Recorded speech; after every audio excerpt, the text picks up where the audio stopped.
सरकारी विभाग में टेंडर पास करने वाले डिपार्टमेंट में काम करते थे।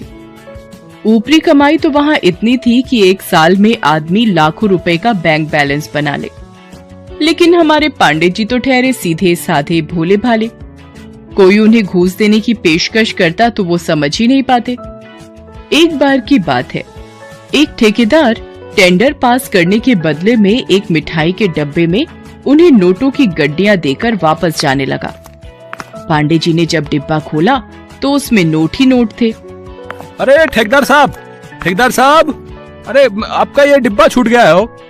अरे देखिए तो इसमें नोट ही नोट भरे हुए हैं।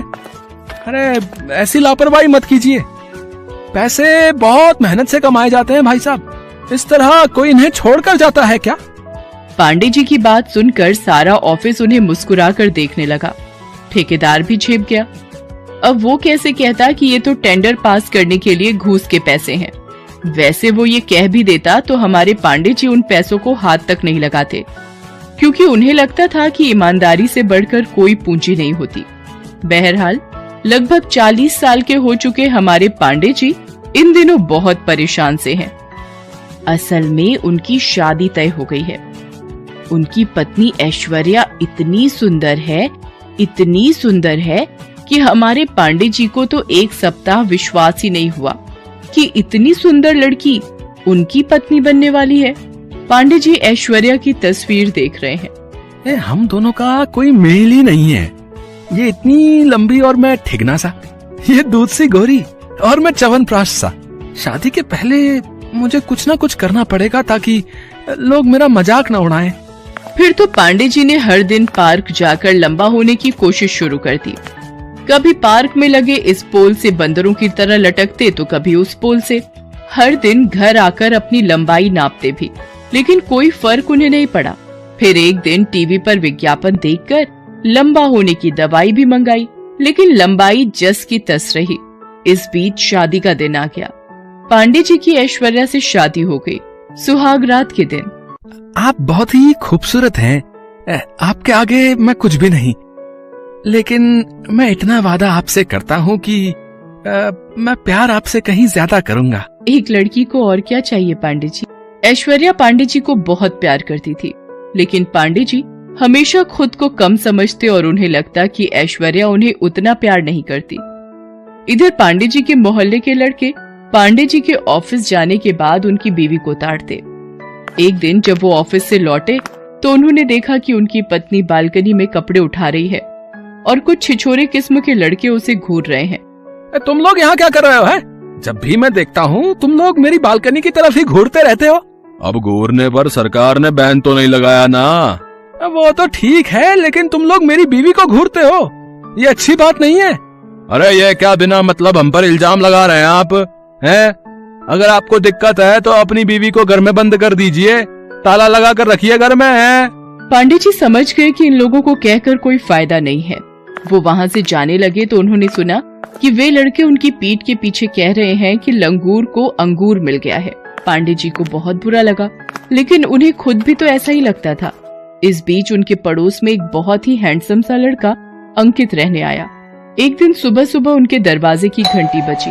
ऐश्वर्या ने दरवाजा खोला। नमस्ते जी, वो क्या है ना कि मैं नया नया आपके पड़ोस में रहने आया हूँ। हाँ देखा है मैंने आपको।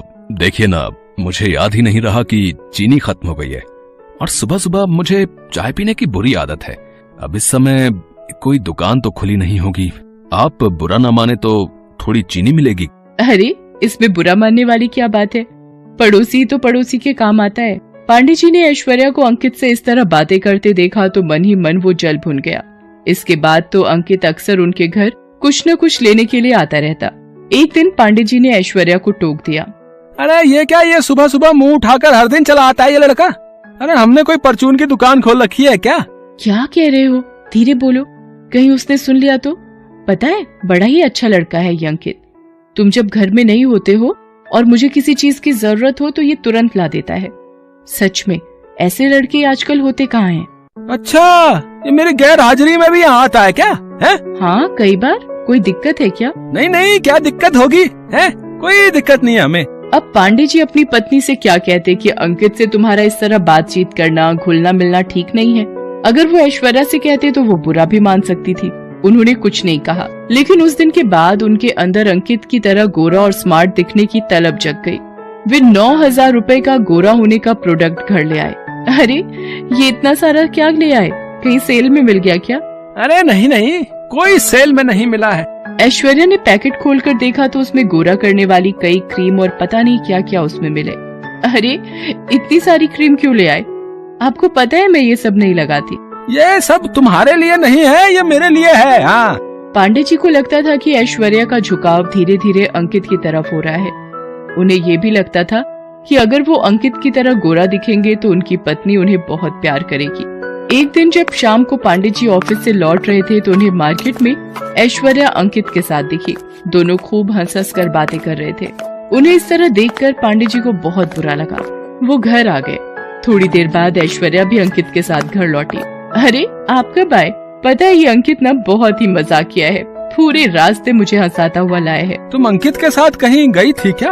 अरे नहीं, मैं तो मार्केट गई थी, मुझे कुछ जरूरी चीज लेनी थी। अंकित मुझे रास्ते में ही मिल गया।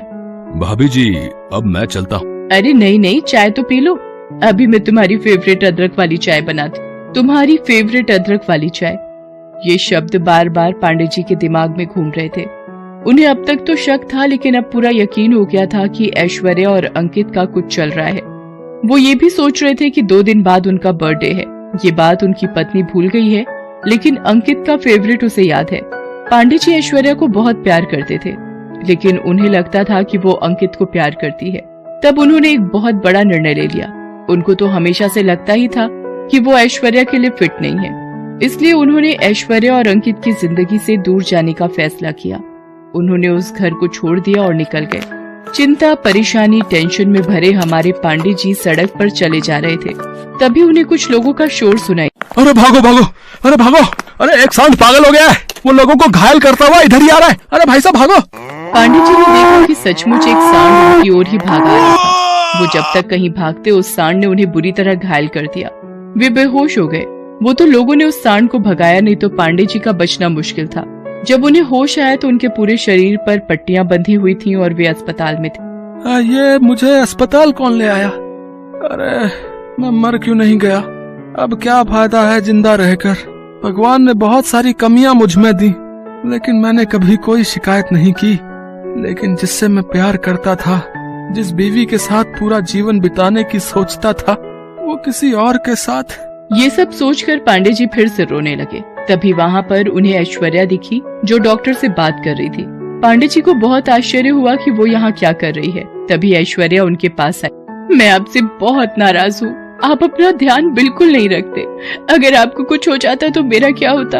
आपको पता नहीं मैं आपको कितना प्यार करती हूँ। ये कहकर ऐश्वर्या पांडे जी के गले लगकर रोने लगी। तभी वहाँ पर डॉक्टर साहब भी आ गए। अब कैसा फील कर रहे हैं आप? पता है आपकी बीवी बहुत बहादुर है। उस दिन जब आप घायल हो गए थे तो ये अकेली ही आपको यहाँ लेकर आई। आपको ब्लड चढ़ाने की जरूरत थी, आपकी पत्नी ने ही ब्लड दिया। जब तक आपकी हालत नहीं सुधरी, ये बेचारी आपकी बगल में ही बैठी रही। पांडे जी ऐश्वर्या के बारे में क्या क्या सोच रहे थे और वो क्या निकली, ये सब सोचकर पांडे जी की आंखें भर आईं।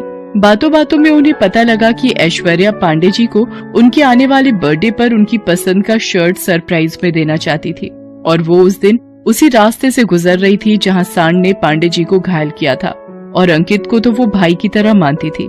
पांडे जी अपनी नादानी पर मंद मंद मुस्कुरा रहे थे। आज उनकी सारी शिकायत दूर हो गई थी। हेलो दोस्तों, कैसे हैं आप सब?